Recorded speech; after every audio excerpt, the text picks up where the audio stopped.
At eto naman po ang gulay natin ngayong gabi. Ngayong dinner namin, ang walang kamatayang upo na igigisa sa syempre sibuyas, pork strips, hipon, maraming kamatis. Eto na po yung aking mantika na may paminta as usual. Alam nyo naman ako, ginigisa ko ang paminta. Isunod na natin ang ating pork strips.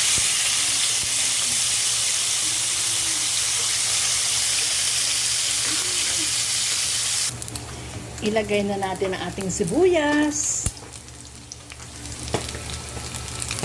Ilagay na natin ang ating kamatis. Ilagay na natin ang ating hipon. Alam niyo naman, ang hipon ko ay hinalabos ko na kasi nga ang hirap magpatigas sa freezer, inaabot ng pagpula ang ulo. Kaya inihalabos ko ng lahat, then saka ko ipinreezer ulit. Saka ko ipinreezer. Ganon.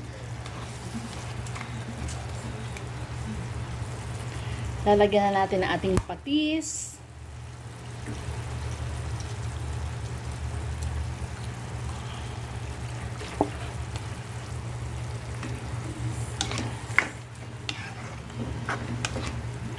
Ang bango-bango guys. Kung andito lang kayo, maaamoy ninyo.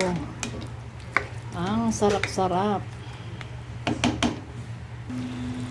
Ilagay na natin ang ating upo. Yan.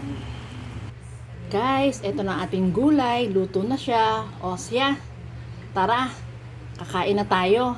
At sana, samahan nyo akong muli sa aking pagluluto. Bye! See you next time! Ito guys, ang ating isda for tonight. Ito yung yung biniklad kong galunggong na tinimplahan ko.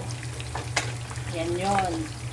Ito pa siya Ayan. Kailangan iluto na natin siya lahat. Sarap! Ang bango! Sana naaamoy ninyo.